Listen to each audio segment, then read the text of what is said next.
அது தமிழகம் அறியும் தளபதி என்று.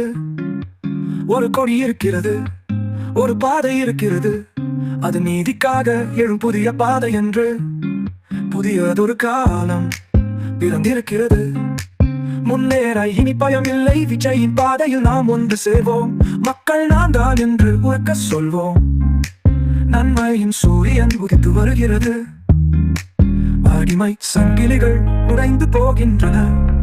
விஜயின் சொல்லுக்கு ஒரு தீவிரம் இருக்கிறது, அது சத்தியத்தின் வெளிச்சம் என்று. கை கோர்த்து முன்னேறி செல்வோம், விஜயின் பின்னால் அணி சேர்வோம்.